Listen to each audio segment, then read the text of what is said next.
harsh buzz of my phone's alarm jerked me awake. I groaned, fumbling to silence it. 6 p.m. Time to start another day. Or night, rather. I'm Hannah Carlson, 29 years old, and this is my glamorous life. I lay there for a moment, staring at the ceiling. How did I end up here? It wasn't supposed to be like this. I was supposed to be successful, happy, living the dream. Instead, I'm a night owl by necessity, scraping by on whatever work I can find. I dragged myself out of bed, wincing at the dull ache in my joints. The Carlson curse, as my family calls it, some genetic quirk that's plagued us for generations. It started with my great-grandmother, debilitating pain that doctors could never quite explain or cure. It's what forced me to drop out of college, derailing my once promising future. I shuffled to the bathroom, avoiding my reflection in the mirror. I knew what I'd see. A far cry from the high school sensation I once was. Back then, I was the girl everyone wanted to be. Smart, pretty, destined for greatness. Now, I was just another washed-up has-been, barely scraping by. The mirror would only confirm what I already knew, that the years hadn't been kind to me, that the pain and the struggle had etched themselves into my face, aging me beyond my years. The routine was always the same. Shower, brush teeth, stare at the medicine cabinet, debating whether today was the day I'd finally flush my stash. The pills weren't even prescription anymore, just whatever I could get my hands on to dull the constant, gnawing pain. Not today, I decided. I couldn't face the world without them. I popped a pill instead, chasing it with lukewarm tap water. As I swallowed, I caught a glimpse of myself in the mirror. God, when did I get so old? My eyes, once bright and full of life, now looked dull and sunken. Dark circles that no amount of concealer could hide. My skin, pale from too many nights spent indoors. I quickly looked away, unable to bear the sight of what I'd become. In the kitchen, I microwaved a frozen dinner, some sad, rubbery approximation of lasagna. As I ate, I flicked through channels on the ancient TV. News, sitcom reruns, infomercials. Nothing could hold my attention. My mind wandered, as it often did, to what my life could have been, should have been. I thought about my old friends from high school. Where were they now? Successful careers, families, happiness, all the things that had slipped through my fingers. I wondered if they ever thought about me. Probably not. I was just a cautionary tale now. The girl who had it all and lost it. My phone buzzed, interrupting my pity party. Another job rejection, probably. That's all I seem to get these days. Each one a fresh reminder of my failure, of how far I'd fallen. But as I unlocked the screen, an ad caught my eye. Female call center representative needed. $87 per hour. Night shift. Apply now at Eternal Rest Insurance. I blinked. Sure, I'd misread the hourly rate. But no, there it was. $87 an hour. It had to be a scam, right? But desperation has a way of overpowering skepticism. And God knows I was desperate. The pain meds weren't cheap, and neither was rent. I clicked apply before I could talk myself out of it. To my surprise, I got a response almost immediately. An address and instructions to arrive by 11:30 p.m. for orientation. I glanced at the clock. 10:45 p.m. Barely enough time to get there. I threw on the cleanest clothes I could find and rushed out the door. As I locked up, I caught sight of Mrs. Henderson next door, taking out her trash. She gave me that look, the one I'd grown used to. Pity mixed with judgment. I could almost hear her thoughts. Poor Hannah. Such a shame. She had so much potential. I hurried to my car, ignoring the ache in my joints. The streets of Flagstaff were quiet, most people already tucked in for the night. As I drove, a sense of unease settled over me.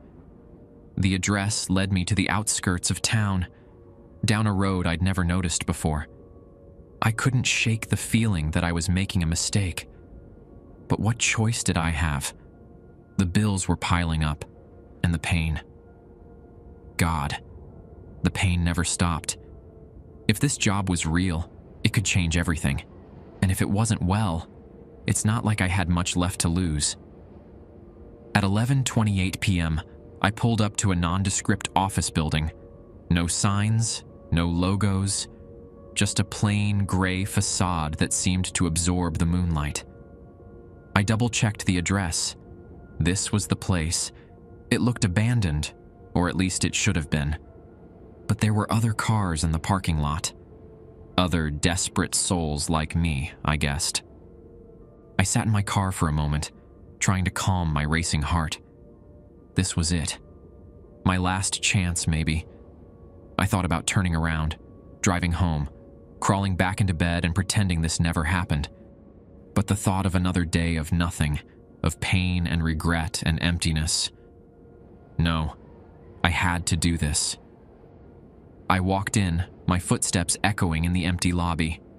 A bored-looking receptionist pointed me towards an elevator without looking up from her magazine. "Third floor," she drawled. Her voice sounded wrong somehow, like it was coming from far away or underwater. I shook my head. Just nerves, I told myself. The elevator ride felt longer than it should have. As I watched the numbers slowly tick up, I thought about all the elevators in my life. The one at my old college, where I'd ridden up to the dean's office to explain why I had to drop out.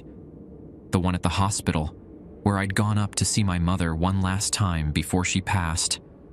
Always going up, but my life kept going down.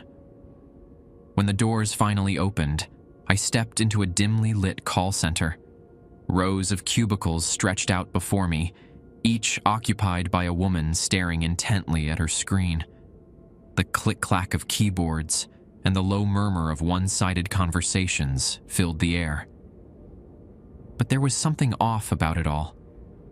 The women didn't move quite right, their movements too stiff, too robotic, and their voices. They sounded like my own thoughts somehow, familiar and alien at the same time. A tall, thin man in an impeccable suit approached me, his smile not quite reaching his eyes. "Ah, Ms. Carlson, right on time. I'm Mr. Graves, the night manager. Welcome to Eternal Rest Insurance. Shall we begin your orientation?" I nodded, trying to ignore the growing sense of wrongness in the pit of my stomach. This was just a job, I told myself. A weird one, sure, but a job nonetheless. One that could finally turn my life around. But even as I thought it, I knew it wasn't true. Nothing ever turned out right for me. Why should this be any different? Mr. Graves led me to an empty cubicle. "Your shift begins at midnight and ends at 8 a.m. You'll be handling calls from our clients, families dealing with end-of-life matters, insurance claims, funeral arrangements. It can be emotionally taxing work, but that's why we pay so well." He handed me a headset and gestured to the computer. "Everything you need to know will be in the company manual on your desktop. Read it carefully. Your first shift starts in..." He checked his watch. 7 minutes. Best of luck, Ms. Carlson." With that, he walked away, leaving me alone in the cubicle.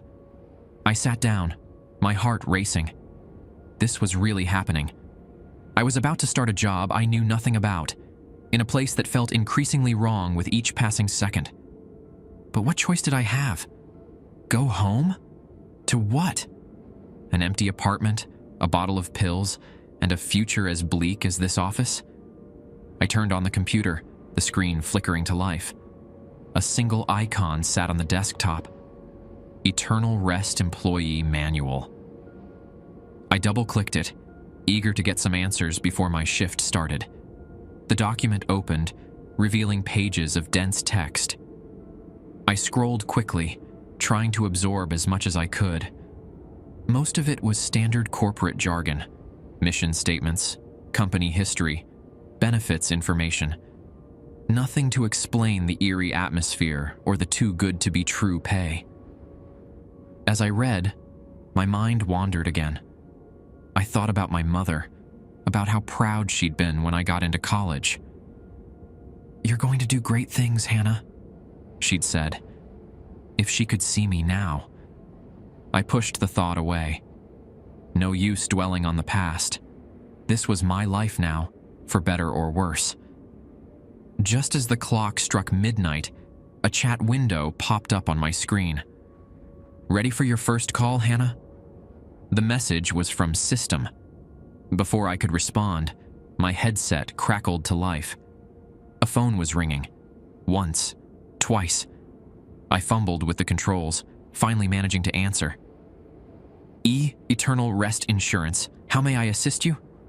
I stammered, realizing too late that I had no idea what I was doing. "My husband," a woman's voice sobbed. He's gone. I need to make arrangements." "I'm so sorry for your loss," I said, falling back on basic human decency in the absence of training. "Can you tell me more about what you need?" As the woman spoke, I frantically searched through the manual on my screen, looking for anything that could help me handle this call. But the text seemed to shift and change every time I looked away, making it impossible to find what I needed. The woman's grief was palpable, her sobs cutting through the static on the line. I found myself thinking of my own losses, my mother, my dreams, my sense of self. Who would cry for me when I was gone? Would anyone even notice? Somehow, I muddled through the call. When it ended, I sat back, exhaling deeply. That wasn't so bad, I thought. Sad, but normal. Maybe this job wouldn't be as weird as I'd feared. Maybe, just maybe, things were finally looking up. Then the next call came in, and the next. Each one seemed to get progressively stranger. A man asking about insurance for his future self. A child wondering if our policies covered interdimensional travel accidents. An old woman who spoke in what sounded like Latin mixed with static. By 3 a.m., I was thoroughly unsettled. None of this made sense. I needed answers. I turned back to the employee manual, determined to read it properly this time. As I scrolled through, a section caught my eye. Important. Rules for night shift operators. Finally, some guidance. I started to read, my unease growing with each line. Rule 1. Always answer the phone before the third ring. Never let it ring more than 3 times. Rule 2. Begin every call with Eternal Rest Insurance. How may I assist you? Do not deviate from this greeting. Rule 3. If a caller asks you to meet them somewhere, politely decline. If they insist 3 times, hang up immediately. Rule 4. If you hear whispering or crying in the background of a call, do not acknowledge it. Proceed with the call as normal. Rule 5. If a caller claims to be a deceased loved one, transfer the call to extension 7777 immediately. Do not speak to them further. Rule 6. If your computer screen goes black during a call, end the call immediately and take a 5-minute break. Do not look at any reflective surfaces during this break. Rule 7. If you smell smoke or decay during a call, hold your breath until the call ends. Do not mention the smell to the caller. Rule 8. If a caller asks you what you're wearing, end the call immediately and report it to your supervisor. Rule 9. Never give out your real name to callers. Use only your assigned alias. Rule 10. If you hear your real name spoken during a call, hang up immediately and take the rest of the night off. Do not return to work until your next scheduled shift. Rule 11. Under no circumstances should you ever call back a disconnected number. I stared at the screen. An eerie tingle swept through me, leaving a trail of cold. What kind of rules were these? What kind of company was this? I thought about my desperation, my willingness to take any job that came my way. Had I finally hit rock bottom? Or was this some kind of elaborate prank? Just then, my headset buzzed. Another call coming in. I swallowed hard, my mouth suddenly dry. As I reached for the answer button, I glanced at the clock. 3:33 a.m. The witching hour. The phone rang once, twice. I remembered rule number 1 and quickly answered. Eternal rest. Insurance. How may I assist you? Silence on the other end. Then a voice that sounded like it was coming from underwater. Hannah, help me. I froze. That voice. It couldn't be. Mom? I whispered, forgetting the rules in my shock. Hannah, why did you let me die? Why didn't you save me? My heart was pounding. This was impossible. My mother had died years ago, long before I'd even heard of this job. I don't. Suddenly, I remembered rule number 5. With shaking hands, I transferred the call to extension 7777. As soon as I did, my computer screen went black. Rule number 6. End the call, take a break. Don't look at reflective surfaces. I stood up on wobbly legs, my mind reeling. What the hell was going on? As I walked to the break room, I caught a glimpse of movement in a window. For a split second, I saw a face. My mother's face, bloated and discolored as if she'd been underwater for weeks. I blinked, and it was gone. In the break room, I found a coworker, Sarah, sipping coffee. She looked as shell-shocked as I felt.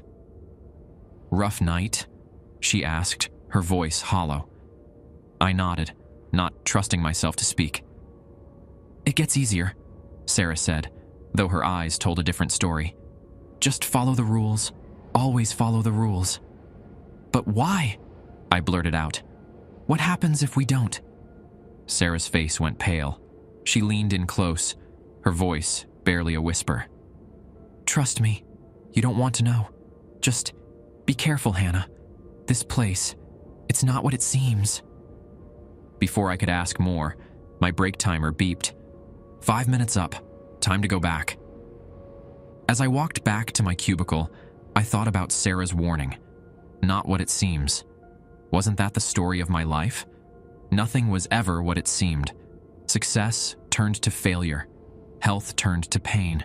Hope turned to despair. Why should this job be any different? The rest of the night was a blur of increasingly disturbing calls. A man whose laughter turned to agonized screams mid-sentence. A child asking for help planning her own funeral. A voice that seemed to be coming from inside my own head. With each call, I became more convinced that this was no ordinary job. The rules weren't just company policy. They were a lifeline, the only thing standing between me and... what? I didn't know, and I didn't want to find out. As the night wore on, I found myself thinking about my life, about all the choices that had led me here. Was this some kind of cosmic punishment? Had I done something to deserve this? Or was it just the latest in a long line of misfortunes, the universe's way of reminding me that I was destined for suffering? I thought about my mother again, about her final days, the pain in her eyes, mirroring my own. Stay strong, Hannah, she'd said. Don't let the curse define you. But how could I not? It had taken everything from me. My future, my dreams, my very sense of self. And now it seemed it had led me here, to this nightmarish job where the lines between life and death reality, and nightmare seemed to blur. At 4:33 a.m., I got a call that made my blood run cold. "Eternal Rest Insurance, how may I assist you?" My voice sounded strained even to my own ears. "Hannah Carlson?" The voice was raspy, genderless. "I know all about you, Hannah. I know about the Carlson curse. I can help you break it. Just meet me at..." I cut them off, remembering rule number 3. "I'm sorry, but I can't meet you anywhere. Is there anything else I can help you with?" "Meet me, Hannah. You need to meet me." "I'm afraid that's not possible. Is there anything else?" "Meet me now." I slammed the phone down, my heart racing. 3 times. They'd insisted 3 times. I'd followed the rule, but at what cost? What if they really could have helped me?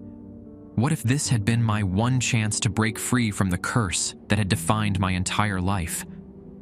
But then I thought about Sarah's warning, about the rules, about the strange, impossible things I'd heard and seen tonight. No. Whatever this caller was offering, it couldn't be worth the risk. Could it? I sat there, trembling, as the weight of my decision settled over me. I just turned down a potential cure for the curse that had ruined my life. But I'd followed the rules. I was safe, wasn't I? As the night dragged on, I found myself constantly referring back to the rules. They were my anchor in a sea of madness. When a caller's voice turned to static and I smelled rotting flesh, I held my breath until the call ended. Rule 7. When my computer screen flickered and showed me images of my own death, I forced myself to look away. Rule 6. Each call seemed to chip away at my sanity, at my understanding of the world. I heard voices that shouldn't exist, saw things that couldn't be real. And through it all, the pain in my joints persisted, a constant reminder of the curse I couldn't escape. I thought about my life outside this office. Was it any better? Days spent in pain, nights spent in loneliness. At least here, in this nightmare of a job, I had a purpose. Even if that purpose was answering calls from the dead and damned. By the time 7:45 a.m. rolled around, I was a wreck. My hands were shaking, my nerves frayed to the breaking point. But I'd made it. I'd survived the night. Mr. Graves appeared at my cubicle, that same emotionless smile on his face. "Excellent work, Ms. Carlson. I trust you found the experience enlightening?" I nodded, not trusting myself to speak. "Same time tomorrow night, then?" Every fiber of my being screamed to say no, to run away and never look back.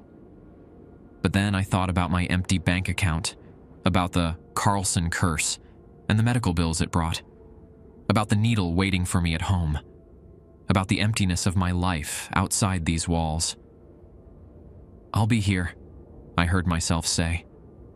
Mr. Graves's smile widened, showing too many teeth. "I knew you would be. You're one of us now, Ms. Carlson. Eternal Rest Insurance is more than a job. It's a calling." As I drove home in the growing dawn, his words echoed in my mind. One of us. A calling. What had I gotten myself into? I arrived home just as the sun was fully up. The bright Arizona morning felt surreal after the nightmarish world I'd just left. I collapsed into bed, exhausted beyond belief. But sleep wouldn't come. Every time I closed my eyes, I saw the horrors from the night's calls, heard the voices of the dead and dying, smelled the decay, and underneath it all, the constant gnawing pain of the curse. I thought about my mother again, about her final words to me. "Don't let the curse define you, Hannah." But hadn't I done exactly that? Hadn't I let it shape every aspect of my life, leading me to this point? Finally, I gave up and reached for the bottle of pills on my nightstand. Just one to take the edge off, I told myself. One to help me sleep. But as I unscrewed the cap, I hesitated. Was this really who I wanted to be? A slave to pain, to pills, to a job that defied explanation? But what choice did I have? The pain was real. The bills were real. And now, this job, as unreal as it seemed, it was the only thing keeping me afloat. I swallowed the pill, chasing it with warm, flat soda from my bedside table. As I drifted off, I couldn't shake the feeling that something had changed, that I'd crossed a line I could never uncross. In my dreams, I saw myself sitting at that desk, answering calls for eternity. My body withered, my mind fractured, but still I sat there, reciting those same words. Eternal rest insurance. How may I assist you? I woke up in a cold sweat, the sun already setting. Time for another shift, another night of horrors. But as I got ready, I realized something. For the first time in years, the pain was different. Not gone, not exactly, but changed. As if the horrors of the night had somehow overshadowed the constant agony of the curse. As I drove back to the office, I thought about what Mr. Graves had said. A calling. Maybe this was it. Maybe this job, as terrifying and inexplicable as it was my destiny. The culmination of a life defined by pain and loss. I parked in the now familiar lot, staring up at the nondescript building. Yesterday, I'd been desperate and afraid. Today I felt something different. A grim sort of acceptance. This was my life now, for better or worse. I walked into the building, nodding at the receptionist. As the elevator doors closed behind me, I saw my reflection. I looked older, somehow. Worn. But there was something else in my eyes. A hardness that hadn't been there before. The doors opened on the 3rd floor. Mr. Graves was waiting for me, that same cold smile on his face. "Welcome back, Miss Carlson. Ready for another night?" I nodded, straightening my shoulders. "Yes, Mr. Graves. I'm ready." As I settled into my cubicle, I thought about the rules, about the horrors that awaited me. But I also thought about the pain that had defined my life for so long. Somehow, it seemed less important now. The clock struck midnight. My first call of the night came in. I took a deep breath and answered. "Eternal rest insurance. How may I assist you?" Whatever came next, I would face it. Because in the end, this job was just another form of pain. And pain? Pain I knew how to handle. Little did I know, the true horror was yet to come. Because in the world of eternal rest insurance, the night shift never really ends. And some rules, once broken, can never be unbroken. As the nights wore on, I found myself changing. The pain of the curse began to fade, replaced by a new kind of ache. An emptiness that grew with each impossible call, each brush with the supernatural. I started to look forward to my shifts, to the strange comfort of the rules and the predictable unpredictability of the calls. The outside world began to feel less real, less important. My old life, with its mundane struggles and everyday pains, seemed like a distant dream. One night, as I was leaving my shift, I caught sight of my reflection in the elevator doors. I barely recognized myself. My eyes were sunken, my skin pale, but there was an otherworldly glow about me. I looked different. Changed. Mr. Graves was waiting for me in the lobby. "You're adapting well, Miss Carlson," he said, his cold smile wider than ever. "I think it's time we discussed your promotion." I should have been scared, should have run. But instead, I felt a thrill of excitement. A promotion. A chance to go deeper into this strange, terrible world that had become my home. "What did you have in mind, Mr. Graves?" I asked, my voice steady. He gestured towards a door I'd never noticed before. "Why don't you step into my office, and we'll discuss your future at Eternal Rest Insurance." As I followed him through the door, I had a fleeting thought of my old life, of the pain and struggle that had led me here, of my mother's final words. "Don't let the curse define you, Hannah." I smiled to myself as the door closed behind me. The curse didn't define me anymore. Something else did now. Something darker, stranger, and infinitely more powerful. Eternal Rest Insurance wasn't just a job. It wasn't just a calling. It was my destiny. And as I stepped into Mr. Graves' office, ready to embrace whatever horrors awaited me, I realized a terrible truth. I was home.